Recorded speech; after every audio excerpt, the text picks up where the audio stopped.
में कांग्रेस के वरिष्ठ नेता उमराव सिंह गुर्जर मेरे साथ थे और मैंने उनसे जब जिक्र किया वार्ड नंबर 8 जिला पंचायत का, जिसमें फॉर्म निरस्त हुआ है, उनका स्पष्ट कहना है कि भाजपा ने अपनी ताकत के बल पर उस फॉर्म को निरस्त किया है और इसको लेकर मनासा विधानसभा क्षेत्र में लोगों में बड़ा आक्रोश है।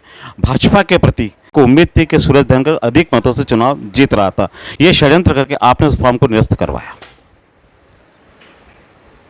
पहली बात तो कांग्रेस के नेता इस गलतफहमी में क्यों थे कि इनका आदमी जीत जाता। मेरे हिसाब से तो जिस तरह से फॉर्म भरा गया उसका एक जगह कुछ जानकारी उनके व्यवसाय में गृह कार्य लिखा, एक जगह व्यवसाय में व्यापार लिखा।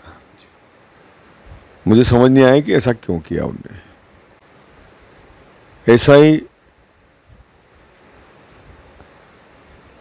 जो उनकी संपत्तियों के बारे में जानकारी थी, चल संपत्तियों के बारे में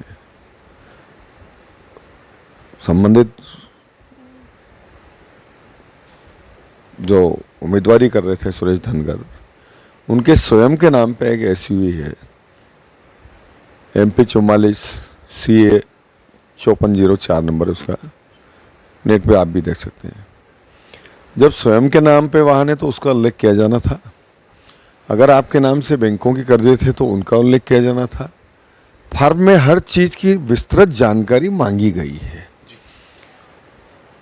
और सबसे बड़ा जो लेकुना था, एक नियम जो आया है 2016 में, इस नियम के आधार पर मैं नियम पढ़ देता हूं, ये इसमें लिखा है स्पष्ट ने, पंचायत चुनाव राज्य निर्वाचन आयोग के अनुसार नामांकन फॉर्म का कोई भी कॉलम खाली छोड़ा तो निरस्त होगा नामांकन। ये निर्वाचन आयोग की गाइडलाइन मैंने तो नहीं बनाई, आज मैंने तो नहीं किया।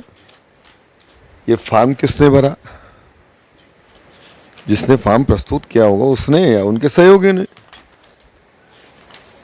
और इस फॉर्म में जिस तरह से प्रविष्टियां खाली छोड़ी गई, क्या बाकी सब जगह तो आपने इस फॉर्म में निरंक लिखा है, बाकी सारे कॉलम निरंक पर, आपने नीचे के कॉलम क्यों निरंक करना छोड़ दिए?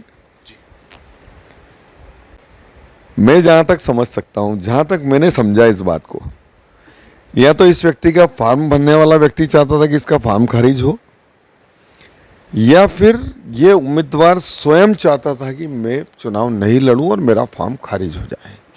ये अपने क्षेत्र में दूसरा कोई कांग्रेस का नेता पैदा नहीं होने देना चाहता था और इसका चुनाव लड़ने का मन था ही नहीं, तो उसने अपना फॉर्म स्वयं खारिज भी करा लिया और कांग्रेस से किसी को पैदा नहीं होने दिया। तो वो अपनी साजिश में सफल हुआ और ये कांग्रेस के नेता समझ रहे हैं कि भारतीय जनता पार्टी ने अपने शासन के दम पे, अपने बल के प्रयोग से ये सारे काम किए। ये इसी तरह का सोच रखेंगे तो निश्चित रूप से एक दिन जो हम चाहते हैं कि नेस्तनाबूद हो जाए, इनका अस्तित्व ही समाप्त हो जाए, तो वही होगा। क्योंकि इनका सोच और नज़रिया कभी नहीं बदला। कभी इनने इस दृष्टि से नहीं सोचा कि हमारे उम्मीदवार ने फॉर्म गलत भरा है तो कौन क्या करेगा। आपत्ति के ऊपर निरस्त होना, और उसके बाद भी अगर आप असंतुष्ट हैं, हमने अपनी आपत्ति प्रस्तुत की और उस आपत्ति के आधार पर उनका फॉर्म निरस्त हुआ, और इसमें इतना उत्तेजित होने की भी जरूरत नहीं है। जनता में अगर इस बात का लेकर आक्रोश है तो परिणाम सामने आएंगे, उस दिन सब समझ में आ जाएगी।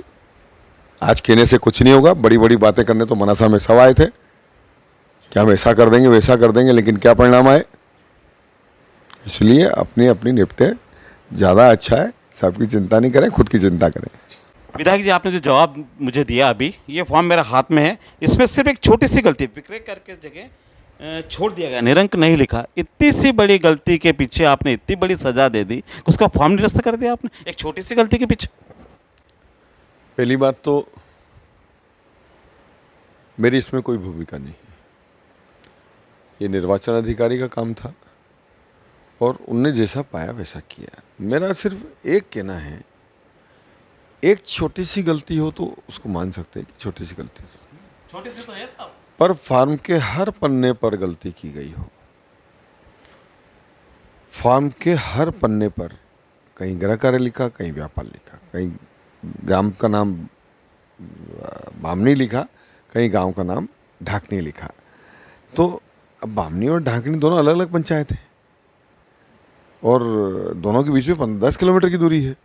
ऐसा तो नहीं कि हम अपना निवास भूल जाएं लिखने में। अगर आपने फॉर्म भरा है तो आप लिखने में ऐसा नहीं कर सकते। मतलब हर पन्ने पर अगर गलती छोड़ी गई है तो फिर ये भूल नहीं है, ये बाय इंटेंशन गलत ही भरा गया है। पूरे फॉर्म में अगर इतनी सारी अगर मिस्टेक रखी गई, निर्वाचन का फॉर्म हम 10 बार चेक करते हैं, 10 बार हम उसको देखते हैं, हर चीज़ को फिर चेक करते हैं और उसके बाद फिर हमारा फॉर्म प्रस्तुत करते हैं। तो ये 10 जगह गलती अलग अलग हर पन्ने पे छोड़ना, अपनी ही जानकारियाँ नहीं उपलब्ध कराना। अच्छा, मेरे नाम पे गाड़ी और इसमें लिखने में मेरे क्या दिक्कत है, मैं अपनी गाड़ी लिखने में मुझे कोई शर्म आना चाहिए? नहीं आना चाहिए। तो आप अपनी चल संपत्तियों की जानकारी पूरी इसमें दे सकते थे। मैंने उधार लिया है तो मुझे उधार लिखने में क्या दिक्कत है? कितने लोगों से उधार ले रखा है, उसमें कोई आपका सम्मान कम नहीं होता। पर आपने वो सारी जानकारी छुपाई, आर्थिक जानकारियाँ भी छुपाई, चल संपत्तियों की जानकारी छुपाई। तो ये इन सब के पीछे रीज़न क्या? और ये प्रश्न उनसे पूछा जाना चाहिए जिसने ये फॉर्म भरा। जो लोग इस पे आपत्ति कर रहे हैं, जो इस पे अन्य तरह तरह की चर्चाएं कर रहे हैं, उनसे ये सब प्रश्न पूछे जाना चाहिए कि आखिर ये सब किसने छोड़ा? इसमें भारतीय जनता पार्टी के नेताओं का और भारतीय जनता पार्टी क्या हाथ, प्रशासन का क्या रोल, और सामने वाले जो उम्मीदवार ने जिसने आपत्ति प्रस्तुत की उसका क्या रोल? ये तो सब आपके एंड पे था ना। आपने फॉर्म भरा, आपने प्रस्तुत किया है और उसमें आपत्ति की वजह से आपका फॉर्म निरस्त हुआ। तो इसमें ये सब आरोप प्रत्यारोप लगाने की तो जगह बचती नहीं है। मुझे समझ नहीं आता कि उसके बाद भी ये आरोप लगा रहे हैं कि बाहुबल का उपयोग किया और फलाना उपयोग किया और अपनी ताकत का और सरकार का उपयोग किया। तो ऐसा तो नहीं करना चाहिए यार। आप कम से कम अपनी गलती स्वीकारने के बजाय सामने वाले पे कालिक पोतने के चक्कर में लगे हो। अरे फिलहाल तो अपने सिक्के को देखो जो खोटा निकला, जिसने पूरा फॉर्म ही गलत सलत भर के और प्रस्तुत किया और खुद ही खारिज कराया उसने। वो खुद चाहता था कि मैं चुनाव नहीं लड़ूँ और आप दूसरों पे आरोप प्रत्यारोप कर रहे हो। इससे कोई फ़ायदा नहीं मिलने वाला।